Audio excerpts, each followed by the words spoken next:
Skinny Hardaway Southern T, back with another EP. Y'all do your boy a favor. Y'all smash that like button for your boy when you roll on in. Whether you're here for a good time or a long time, I greatly appreciate you sliding through. If this your first time, do your boy a solid. Don't make it your last time. Hit that subscription button there as well. We talk this good boxing, MMA, sports, parlays, predictions every single day, and not just today. Today, we here with a boxing fight EP. We got Joseph Parker taking on Fabio Wardley, and what I think is going to be an action-packed banger of a heavyweight fight this weekend. Before we get into the fight breakdown of this fight, man, I want to give y'all, a little backstory to this. Me personally, I feel like Joseph Parker should be fighting for the heavyweight championship of the world. And it's not just, a feeling. If you go by the ranking system, if you look at who he has beaten lately, he has beaten mandatories for Alexander Usyk's title. He's beaten two mandatories for two different titles for Alexander Usyk and has yet to get a shot. That's because I think they were hoping that the people that he was fighting were going to beat him and they were going to let them fight Usyk, not Joseph Parker. But Joseph Parker ended up winning those fights. And Joseph Parker is in the interesting spot in the heavyweight division because it seems like that he's deserving of the next shot at Usyk. But here he is fighting Wardley, who is very, very game, a very worthy opponent. But I feel like Joseph Parker's supposed to have a title shot about maybe 2 fights ago. But this week, we got Parker versus Wardley, what I think is going to be a great fight. So let's go ahead and get into this breakdown. All right, we got Joseph Parker, 36-3. And then we got Fabio Wardley, who is 19-0-1. Fabio Wardley stands 6'5". Joseph Parker is 6'4", right? Fabio Wardley is coming off a knockout win over Justice Honey, right? Which is a good win, which is a great win, right? All things considered, given that, Honey was considered to be one of the big up-and-coming heavyweights. But if you watch that fight, right, Fabio Wardley was losing that fight. He was getting outboxed by Justice Honey. He was looking really, really tired on the back end, and it looked like a foregone conclusion that Fabio Wardley was probably going to lose that fight, getting outboxed on the cards. But in the 10th round, Fabio Wardley was able to dig down deep and land that knockout on Justice Honey to secure the victory. But Fabio Wardley did look gassed. He did look tired. He was getting outboxed by Justice Honey, and he digged down deep and pulled out that knockout. Before, he had an impressive knockout first round win over Frazier Clark. Him and Frazier Clark fought to a draw before that. And before he fought Frazier Clark, right, he fought Ajale. He knocked out Ajale, and he knocked out Michael Coffey. I also knocked out Nathan Gorman, right? So he's had a pretty impressive run up until this point. So I do see how he got this Joseph Parker fight.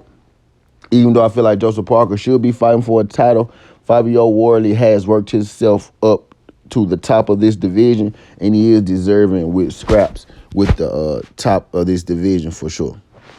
All right, then we got Joseph Parker. Joseph Parker is coming off his knockout win over Martin Bakole, a fight in which a lot of people had him losing. I'm not one of those people. I think it's just levels like when it comes to Joseph Parker and guys like Martin Bakole, who are just brute force. Fabio Wardley, he does have some boxing skills, but Fabio Wardley's best thing would be his power. With Joseph Parker is a unique heavyweight, right? Because he uses his boxing skills along with his power, right? Has a really good jab, has really good movement, has a really high IQ, doesn't rush for knockouts, although he gets knockouts, right? I think he's going to be giving up 1 inch in height, so they're identical. They're almost identical, right, when it comes to height and size in this fight. I actually think Joseph Parker has a slight reach advantage, an inch or two, couple inches. So that's going to help him, with this fight on the outside. I'm thinking Joseph Parker is going to want to take his time and box this fight from the outside. I think the deeper this fight goes, it's the advantage Joseph Parker. We've seen Fabio Wardley gas later in fights. If Fabio Wardley can't, come out there really and make his mark early, like put his imprint on the fight early, start working you down, while we seen his knockout power does carry late, I will find it hard to believe that he's going to catch a level of opponent with the experience of Joseph Parker late with the same kind of shot that he caught Justice Honey with, right? So I think Fabio Wardley is going to be up against it, given the experience factor in this fight. Joseph Parker is also, an Olympian. I just think Fabio Wardley is kind of outclassed in this fight, right?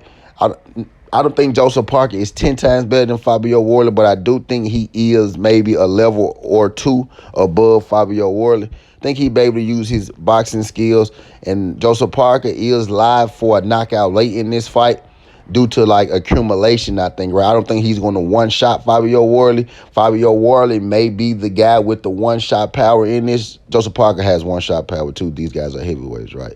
But Fabio Wardley, it kind of feels like his only chance, right, may be that one shot. As with Joseph Parker, I think he has multiple ways to win this fight. I think Joseph Parker outboxes Fabio Wardley until Fabio Wardley gasses later in the fight, 8, 9, 10, 11, and that is where I feel like Joseph Parker is going to stop Fabio Wardley. So I'm going to call Joseph Parker for the win. I'm going to call Joseph Parker late round accumulation stoppage. Joseph Parker for the knockout would be a lock. I guess if we had to go maybe 7 through 12, but these are heavyweights, so maybe I don't really want to mess with that round. I had to go Joseph Parker knockout. Let's check that Joseph Parker knockout. Let's see what the odds at on that. Joseph Parker's knockout is -115. Not great odds, but not terrible odds either. His 7 through 12 knockout is +250. His 1 through 6 knockout is +280. I'm thinking if Joseph Parker is going to knock Fabio Wardley out, it will be later in the fight, though, around 6 through 12. That's when Fabio Wardley starts to, around 7 through 12. That's when Fabio Wardley starts to slow down. That's locked in at +250. The knockout, I think, is a lock at -115, right? I think it's going to be a late knockout, not because Fabio is a bad fighter, because, he kind of gasses late in fights, and you can't do that with a guy like Joseph Parker. So 7 through 12 is +250. The regular knockout is -115. The lock pick is just, the regular knockout, Joseph Parker for the win. The value pick would be that 7 through 12. All right, so I got Joseph Parker for the win. Hopefully we get a chance to see that Alexander Usyk versus Joseph Parker fight, if Joseph Parker is to reign victorious in this fight, because I think that's really the fight for the heavyweight division right now. Alexander Usyk has pretty much beaten the who's who at heavyweight. The only person that he hasn't fought is Joseph Parker, and I kind of think that's because the powers at B realized that Joseph Parker isn't the greatest matchup for Alexander Usyk, right? He's the kind of guy that'll give Alexander Usyk some problems.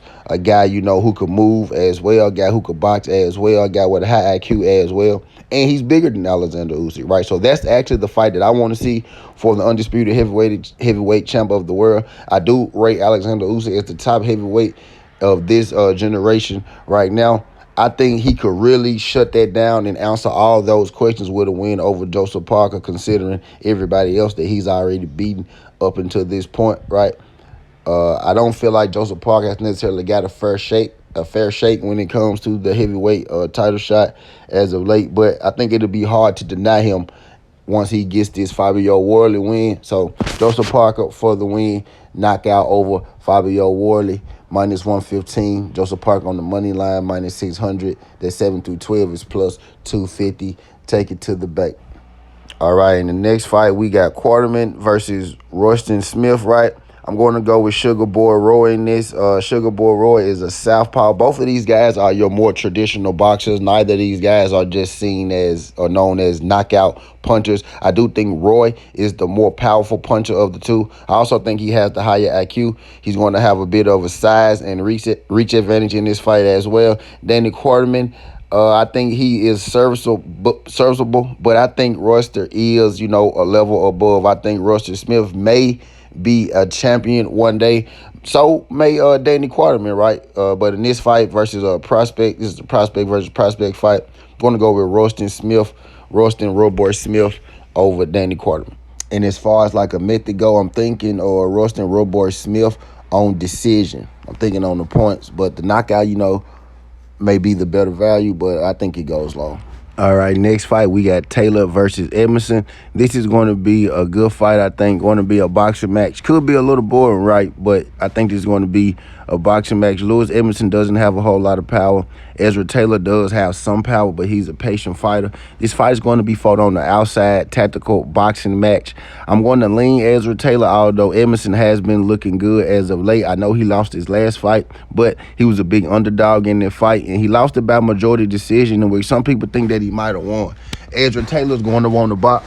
If Ezra Taylor could keep, Edmondson on the outside on the stick, then he wins. If Edmondson can make this, more of a grind him kind of fight, put that pressure, on Taylor, make him, feel pressure, punch and swing when he don't want to, tire himself out, then it could get interesting, right? My best bet in this would be this fight goes the distance. I think that's for sure. And I'm going to lean Ezra Taylor in this low confidence Ezra Taylor decision. All right, next fight, we got James Pagan versus Malik Montgomery. This is going to be a Thursday night card right here. Satilla promotion, right? So Clarissa Shields' promotion. This will be James Pagan promotion, if I'm not mistaken. I also think Malik Montgomery has fought in this promotion a couple of times, right? But I know for sure this is a James Pagan promotion, right? I think it's going to be a close fight. I think this fight is going to go the distance, right? That will be my first bet. And Malik Montgomery, he lost his last fight, in which he just kind of got outboxed by Jeremy Hill. James Pagan fights similar to Jeremy Hill, right? A little smaller than Jeremy, I think, but fights very similar to Jeremy. I think James Pagan will be able to use his boxing, be able to use his IQ, right, his punch selection to beat Malik Montgomery. So I'm going to go with James Pagan decision over Malik Montgomery. And before we get up out of here, I'm about to just give y'all a recap of all the picks that I made. All right, just to give you a recap of the picks, we got Parker, Pagan, Smith, and Taylor. Parker KO, Pagan points, Smith points, Taylor points. Taylor, low confidence. He's fighting Edmondson, who's kind of been on the roll. Lost a majority decision against a good fighter last time. I think he's going to be game. Lean Taylor, fight going the distance for sure. Smith, points decision. That's a high confidence pick. Think he's the better overall fighter. Pagan, medium confidence pick, decision. Think he's better overall. And Parker KO as well, high confidence pick. Late round KO if you want a little more juice on that. But that's all I got for y'all. Skin the Hardaway Southern Sea. This ain't the past. This ain't the future, but just the present. That's how we rocking. And I'm out. Look.